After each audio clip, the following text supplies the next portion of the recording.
That's not FDA or anything, but Mayo. The kratom comes from a plant, so there's nothing.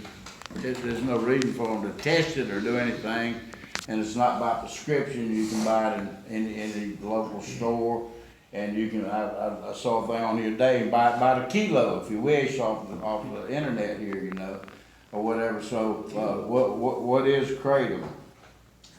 This is what the Mayo Clinic says about the kratom: unsafe and ineffective. Users swear by kratom for mood enhancement, fatigue reduction, but safety issues and questions about its effectiveness abound. If you read health news or visit vitamin stores, you may have heard about kratom, a supplement that is sold as an energy booster, mood enhancer, pain reliever, and antidote for opioid withdrawal. However, the truth about kratom is more complicated, and the safety problems related to it through use are concerning.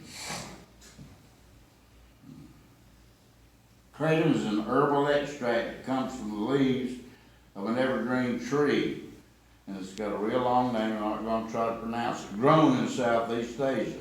Kratom leaves can be chewed, and dry kratom can be swallowed or brewed. Kratom extract can be used to make a liquid product. The liquid form is often marketed and a treatment for muscle pain or to suppress appetite and stop cramps and diarrhea. Kratom is also sold as treatment for panic attacks. Kratom is believed to act on opioid receptors. At low doses, kratom acts as a stimulant, making users feel more energetic. At higher doses, it reduces pain and may bring on euphoria. At very high doses, it acts as a sedative, making users quiet and perhaps sleepy. Some people who practice Asian traditional medicine consider kratom to be a substitute for opium. Some people take kratom to avoid the symptoms of opioid withdrawal and because kratom may be bought more easily than prescription drugs. Kratom is also used at music festivals and other recreational settings. People who use kratom for relaxation report that because it is plant-based, it's natural and safe. However, the amount of active ingredient in kratom plants can vary greatly, making it difficult to gauge effect of a given dose. Depending on what is in the plant and the health of the user, that's important, health of the user, taking kratom may be very dangerous. Side effects.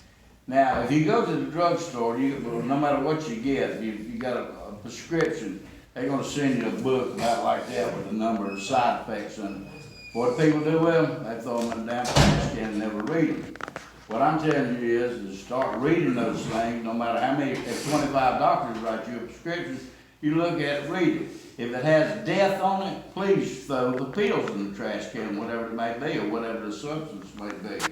And so here's some of the, what the side effects include. Weight loss, which some of you may like, you know. Dry mouth, chills, nausea, and vomiting. Everybody loves that. Changes in urine and constipation. You guys do them pills, you know about constipation. Liver damage, muscle pain. Kratom also affects the mind and the nervous system. Here's some of the great things that it does for you. Dizziness, drowsiness, hallucinations and delusion, depression and delusion, breathing suppression, seizure, coma, and death. Now they just don't put death in here for the hell of it. Somebody has died from it, or they wouldn't list it in here, and it wouldn't be in the side effects of any medicine you may get. And you don't even get it if you buy over-the-counter stuff.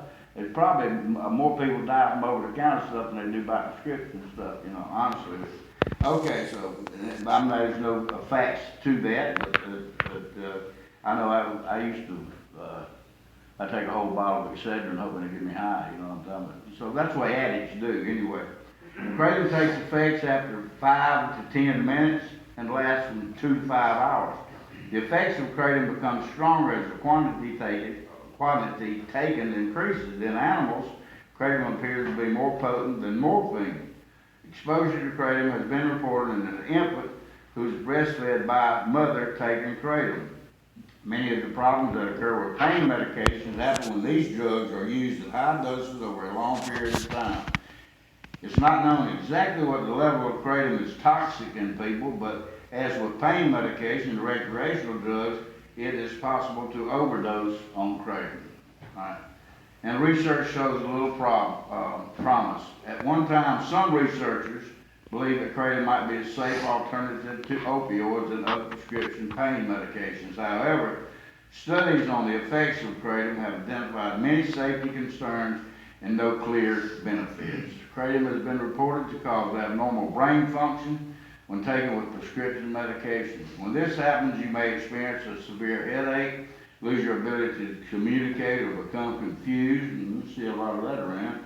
In a study, kratom as a treatment for symptoms of opioid withdrawal, people who took kratom for more than 6 months reported withdrawal symptoms similar to those that occur after opioid use.